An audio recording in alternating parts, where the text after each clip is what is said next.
Have you ever wondered what to expect for real before going into menopause?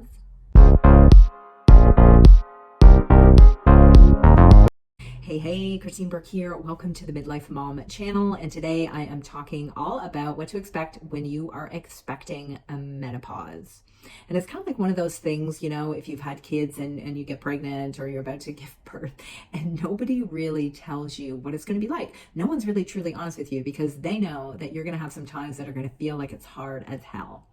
Well, I'm here to tell you that there is a light at the end of the tunnel. It's actually the tunnel. The tunnel is the light. But anyways, I'm here to help you navigate if this is something that you may be experiencing for the first time. Maybe you're starting to feel a little bit different. Maybe you're starting to miss a few periods. Maybe you're wondering, am I in menopause?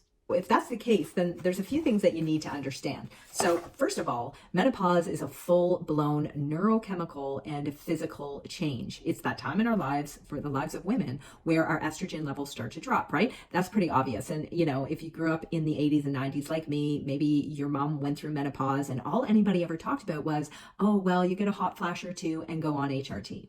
So fast forward to now, and women are starting to actually demand better healthcare, better information. They're starting to ask better questions, and they're starting to actually look for alternatives to HRT. Because a few years ago, we did have a situation where some science came out that said that HRT could possibly lead to increases in cancer, specifically breast cancer and cervical cancer. Then they came out and said, actually, no, all that research was wrong. So at the end of the day, you can decide absolutely what you want to do. But I would suggest that you keep an open mind and start thinking about what other alternatives might be available for you. So first, you got to understand that it's not your fault. It's not your fault that you're getting hot flashes. It's not your fault that you can't sleep. It's not your fault that your relationship with your husband might be a little bit difficult because of vaginal dryness or atrophy or a sex drive that's gone down. It's not your fault.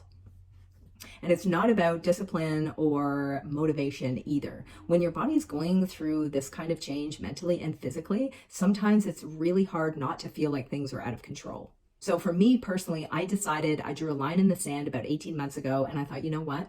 I am going to attack this like the way that I know how. I'm going to decide that this is a natural biological process, which it is, and I'm going to take my health into my own hands. So here's some tips that might be able to help you if you're getting to this point yourself.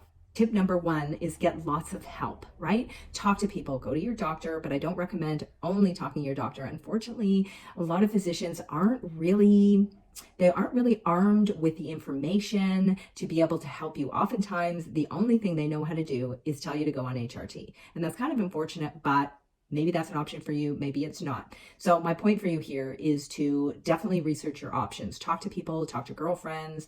Maybe you see a nutrition coach. Maybe you go see a dietitian. Maybe you want to see a naturopath. There's lots of other people. There's lots of coaches. There's lots of different kinds of practitioners that can help you. So in other words, gather all the information, as much information as you can before you make a decision. Number two, look inside and really understand this idea that it's our responsibility to figure this out. And also understand that you're not alone in this process at all. There are so many conversations going on about menopause right now. There are communities. I have a community of women where we talk about this, and it's really a conversation that needs to be had. So even though we all need to take our own responsibility for this process and how we want to approach it, don't feel that you're alone.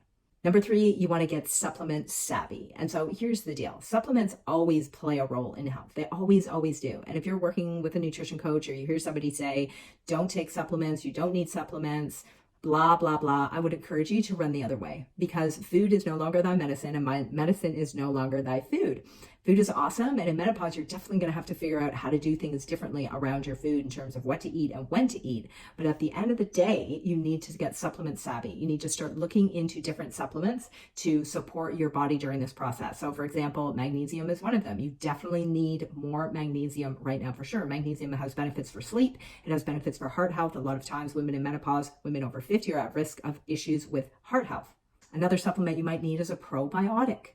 Okay. When your estrogen goes down, it can really do a number on your digestion and your gut. And there's nothing worse than feeling bloated and inflamed in the gut. Getting a really good quality probiotic will definitely help you raise the integrity of your gut. I've been doing something called the 5-day drop for the last, almost 6 months. And it's incredible what it's done to de-bloat and bring down the inflammation in my gut area. It's amazing. Lastly, you're going to have to figure out how to get your body moving. Now, if you're somebody who's been exercising regularly, then this might not be so difficult for you. But if you're not, you definitely need to start now.